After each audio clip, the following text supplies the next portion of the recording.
Hello guys, आज हम पढ़ने जा रहे हैं some important items that are included income and expenditure account and receipt and payment account. तो पहला हमारे पास आता है subscription. Subscription is a membership fee paid by the members on annual basis. Subscription एक तरह की मेंबरशिप फ़ी है एंड जो एनुअल बेसिस पे करी जाती है। This is the main source of income of such organizations. Subscription paid by the members is shown as receipt in the receipt and payment account and as income in the income and expenditure account. Subscriptions जो होते हैं वो members पे करते हैं और वो show करे जाते हैं रिसीप्ट एंड पेमेंट के रिसीप्ट साइड और इनकम एंड स्टेटमेंट के इनकम साइड। नेक्स्ट आती है donations. It is a sort of gift in cash or property received from some person or organisation. ये एक तरह का कैश होता है जो हमें किसी पर्सन से मिला होता है या ऑर्गेनाइजेशन से मिला होता है as a gift. It appears on the receipt side of receipt and payment account. इसके दो पार्ट्स होते हैं डोनेशन के। फर्स्ट है स्पेसिफिक डोनेशन, सेकेंड है general donation. Specific donations. If donations received is to be utilised to achieve specific purpose, it is called specific donation. अगर donation कोई specific purpose के लिए दियो उसे कहेंगे specific donation. The specific purpose can be an extension of the existing building construction, creation of a book bank etcetera. कोई building construct करने के लिए डोनेशन दियो कि वो डोनेशन जो सिर्फ बिल्डिंग कंस्ट्रक्शन में ही लगेगा, उसके अलावा तुम कहीं और उसको यूज़ नहीं कर सकते। सेकेंड आती है general donations. Such donations are to be utilized to promote the general purpose of the organization. ये वो डोनेशंस होती है जो ऑर्गेनाइजेशंस को प्रोमोट करने के लिए दी जाती है। These are treated as revenue received as it is a regular source of income. और इससे जनरल डोनेशंस को रिसीप्ट साइड लिखा जाता है क्योंकि एक रेगुलर सोर्स ऑफ इनकम होती है।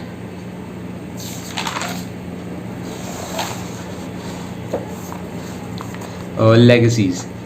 It is the amount received as per the will of a deceased person.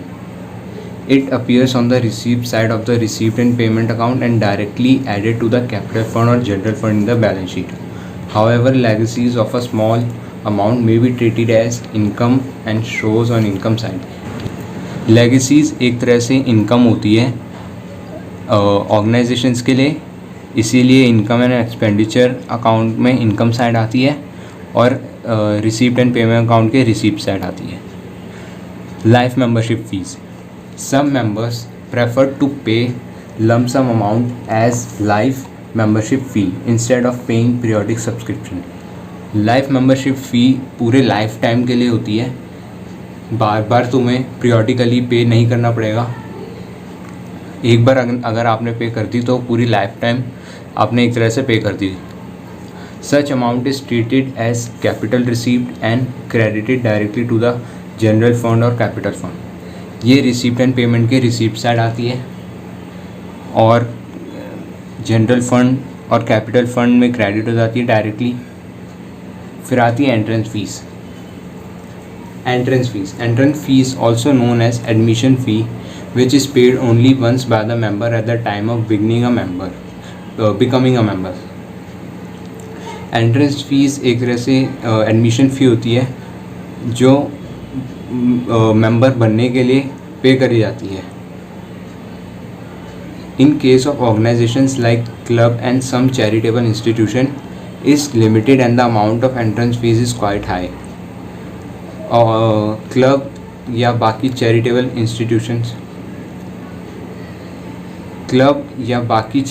Institutions के जैसे वहाँ पर ये जो एंट्रेंस फीस होती है बहुत हाई होती है। Sale of old asset. Any gain or loss on the negative sale of asset is taken to the income and expenditure side. कोई भी बेचने से हमें प्रॉफिट हुआ है या लॉस हुआ उससे हमें फ़र्क नहीं पड़ता है, directly income and expenditure account में शो होती है। Sale of periodicals. It is an item of recurring nature and shown as income side of income and expenditure account. ये एक आइटम है जो बार बार आता है या रेकरिंग इन नेचर होता है आइटम ऐसा, सेल ऑफ periodicals, इसीलिए ये इनकम एंड एक्सपेंडिचर अकाउंट की इनकम साइड दिखाया जाता है। Sale of sports material, sale of sports material is the regular feature with any sport club, it is usually shown as an income in the income expenditure account. Sale of sports material, regular feature with any sports club, it is usually shown of, ये sports club के जो materials होते हैं उन्हें cell करना वो एक regular process होता है। सेल करना फिर दोबारा ख़रीदना वो एक रेगुलर फीचर हो गया, तो इसलिए ये इनकम एक्सपेंडिचर की इनकम साइड आता है। Payment of honorarium, it is the amount paid to the person who is not the regular employ of the institution. ये अमाउंट एक उस पर्सन को पे करी जाती है जो एक रेगुलर एम्प्लॉय नहीं होता कोई इंस्टीट्यूशन का, जो बाहर से आता है इंस्टीट्यूशन में पढ़ाने या एंटरटेन करने।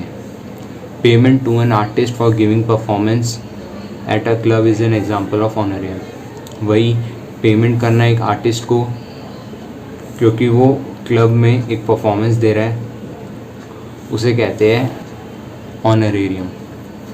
Endowment fund, it is a fund arising from a gift the income of which is devoted for a specific purpose.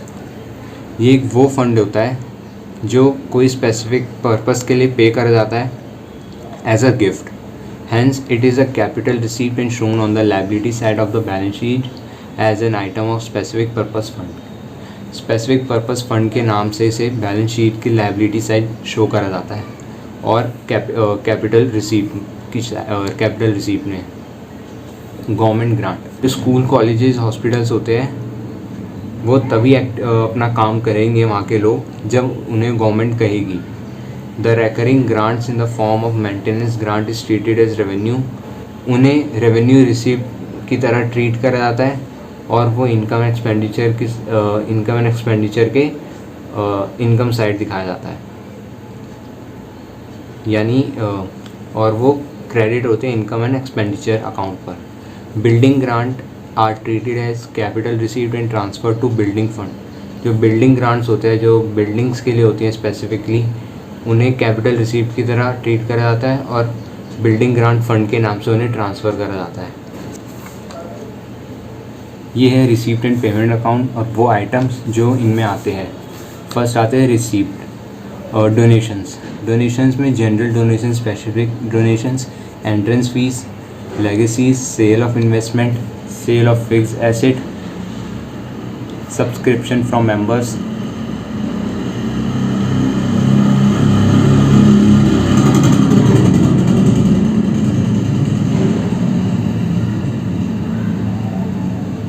subscription from members, life membership fees, sale of old newspaper, old sports material, interest on fixed deposit, interest or dividend on investment, proceed from charity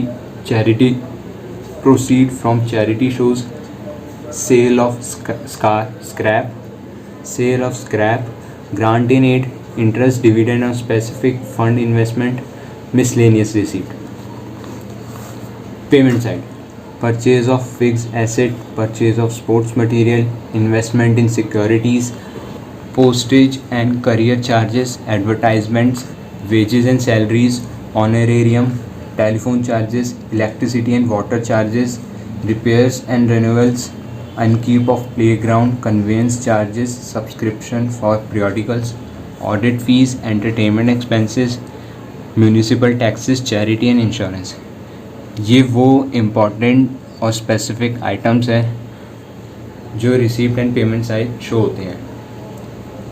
hope है आप सभी को इन items के बारे में पता चल गया होगा और कहाँ शो करना है ये भी पता चल गया होगा।